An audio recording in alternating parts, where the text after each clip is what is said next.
दादाजी अक्सर हमें कहते थे, अमावस्या वो रात होती है जिसे काली और शैतानी साई के लिए त्योहार माना जाता है। और इसी रात न जाने मेरे साथ क्या क्या हो रहा था। पापा के पीछे देखते ही मैं सहम सा गया।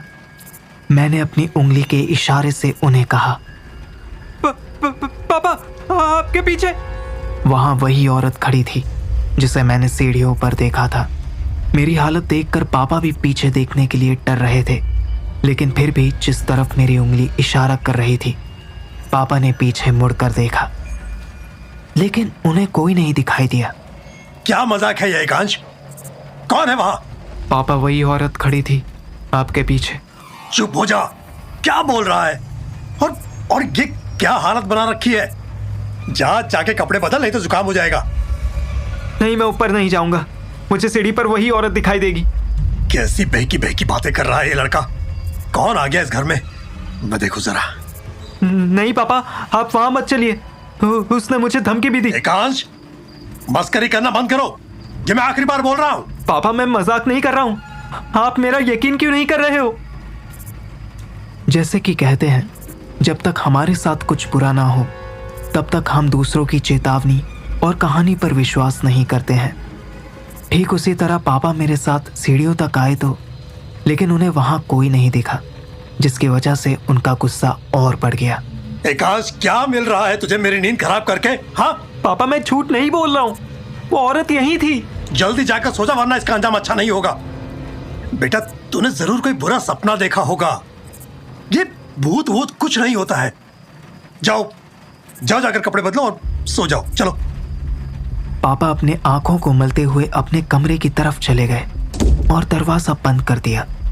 घर का माहौल देखकर मैं बहुत डर गया था, क्योंकि बाहर बारिश हो रही थी और बहुत जोर से बिजली कड़क रही थी। हवा की तेज झोंकों से खिड़कियां आपस में टकरा रही थी। मैं डरते डरते वापस अपने कमरे की ओर बढ़ने लगा। तभी अचानक मुझे ऐसा लगा जैसे मेरे पीछे कोई आकर खड़ा हो गया है।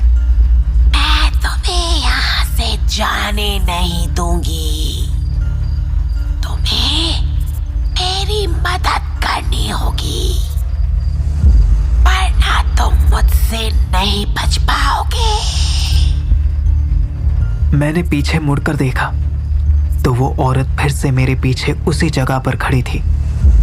मैंने डर के मारे वहां से भागने की कोशिश की, लेकिन मेरे पैर मेरे ही वश में नहीं थे, वो वही के वही जमे रह गए। उस वक्त मैं कुछ समझ ही नहीं पा रहा था। थोड़ी हिम्मत जुटाते हुए मैंने फिर से उसके चेहरे की तरफ देखा। एकांश, मेरे पास आओ एकांश, मेरी मदद करो। इतना कहते कहते वो फिर से गायब हो गई। मैं तुरंत भागते हुए दीदी के पास गया, क्योंकि मुझे पता था कि पापा मेरी बातों पर यकीन नहीं करेंगे। दीदी। बोले एकांश, क्यों इतनी रात को शोर मचा रहा है यार? अभी मेरे पीछे एक बहुत ही डरावनी औरत थी, वो पापा के पीछे भी खड़ी थी।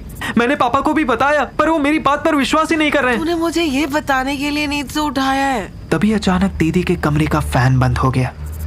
लाइट जा चुकी थी। मुझे लगा अब उस हादसे से भी ज्यादा बुरा कुछ होने वाला था। दीदी देखिए, लाइट भी चली गई, कम से कम अब तो मेरी बात का विश्वास करो। तभी अचानक पीछे से पापा की आवाज आई। चुप हो जाए एकांश, अपने दिमाग से ये कचरा निकालो। कोई भूत नहीं है। कितनी तेज बारिश हो रही है, पानी की वजह से कोई शॉर्ट सर्किट हो गया होगा और तुम्हें लग रहा है कि ये किसी भूत ने किया है। एकांश, और ये मत भूलो कि ये इंडिपेंडेंट विला है और शायद सर्किट बोर्ड का मेंटेनेंस नहीं हुआ होगा। अभी तुम दोनों थोड़ा एडजस्ट कर लो। वैसे भी बारिश की वजह से मौसम ठंडा है। मैं सुबह इलेक्ट्रिशियन को बुलाकर बोर्ड ठीक करवा दूंगा। इतना कहकर पापा तो वापस अपने कमरे में चले गए, लेकिन मुझे बहुत गुस्सा आ रहा था। आप ही रहिए अंधेरे में, मैं जा रहा हूं। मैं गुस्से में कमरे से बाहर आ गया। दीदी शायद मेरे गुस्से को भांप गई थी, इसलिए मुझे समझाने मेरे पीछे आई। मैं जैसे ही सीढ़ियों के पास आया, मैंने उस ओर देखा जहां वो औरत खड़ी थी। कहीं वो अब फिर से तो नहीं आएगी? इस बार मैं सबको दिखा के रहूंगा कि मैं झूठ नहीं बोल रहा। डर तो मेरे मन में था ही, लेकिन उससे ज्यादा गुस्सा भरा हुआ था कि कोई मेरी बात पर यकीन क्यों नहीं कर रहा था। डर में मैंने फिर से उसी ओर देखा और इस बार औरत को वहां खड़ा हुआ पाया। उसे देख मैंने अपनी आंखें बंद कर ली। तभी पीछे से किसी ने मेरे कंधे पर हाथ रखा और जैसे ही मैंने अपनी आंखें खोली, वो औरत एक बार फिर मेरी आंखों के सामने गायब हो चुकी थी। ये क्या हो रहा है? ये औरत मेरे पीछे क्यों पड़ी है? एकांश, एकांश, क्या हुआ तुझे? तू ऐसे आंखें बंद करके क्या बड़बड़ा रहा है और यहाँ खड़ा होकर क्या कर रहा है? जा और जाके सो जा। नहीं दीदी, मैं अकेले नहीं सो पाऊंगा। क्या मैं आज आपके साथ सो जाऊं? चुपचाप जाकर अपने बेड पे सो जा। मेरे साथ सोएगा ना तो खुद सोएगा और ना ही मुझे सोने देगा।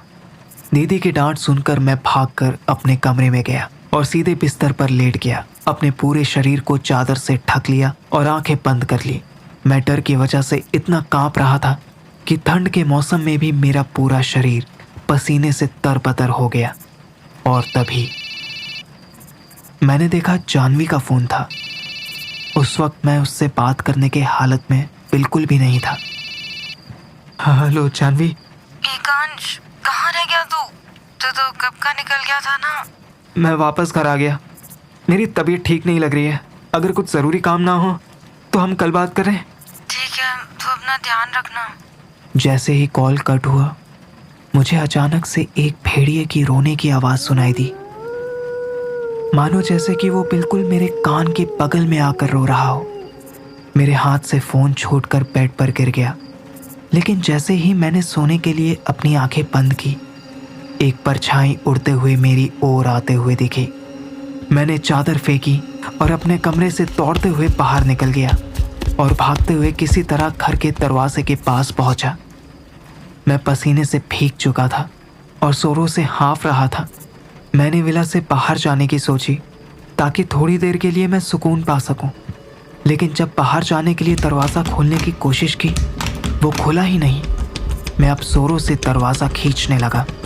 तभी अचानक ऐसा लगा कि किसी ने मुझे जोर से पीछे की तरफ धक्का दिया। जाने दो मुझे प्लीज, मेरे साथ ऐसा क्यों कर रही हो? मैं जोर से चीख रहा था, चिल्ला रहा था, रो रहा था, लेकिन फिर भी किसी को मेरी आवाज सुनाई नहीं दे रही थी। मैं रोते रोते अपनी आंखें बंद करके दरवाजे से सटक के बैठ गया। तभी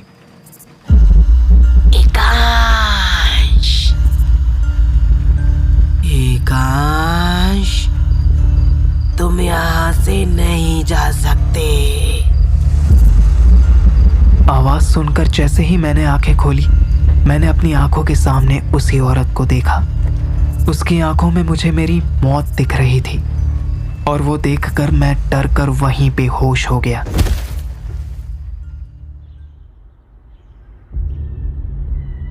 मैं सुबह तक उसी तरह बेहोश दरवाजे के पास पड़ा रहा।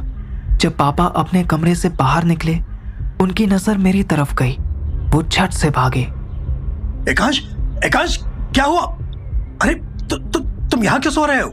ये सुनकर भी जब मैंने अपनी आंखें नहीं खोली तो पापा ने मुझे हिलाकर जगाने की कोशिश की, लेकिन फिर भी मेरी आंखें खुल नहीं पा रही थी।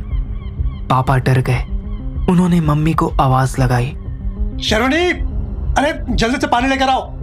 देखो ये एकांश को क्या हो गया है। मम्मी ने जल्दी से पापा को पानी लाकर दिया। पापा ने जल्दी से मेरे मुंह पर पानी की छींटें मारी। हाँ। एकांश, एकांश, बेटा एकांश, उठो। मम्मी और पापा बहुत घबरा गए थे। मेरी आंखें खुली तो थीं, पर अभी भी मैं पूरे होश में नहीं आया था। लग रहा था कि पापा कुछ तो बोल रहे हैं, लेकिन क्या, ये समझना मुश्किल था तब। एकांश बेटा उठो, क्या हो गया है तुम्हें? जल्दी से इसे डॉक्टर के पास ले चलते हैं। पता नहीं क्या हो गया है मेरे बच्चे को। पापा, तुम ठीक तो हो ना बेटा? तुम यहाँ दरवाजे पे क्या कर रहे थे? अपने कमरे में क्यों नहीं थे? पापा, रात में वो आई थी फिर से। उसी की वजह से रात को घर से बाहर भाग रहा था, लेकिन उसने मुझे अंदर ही बंद कर दिया।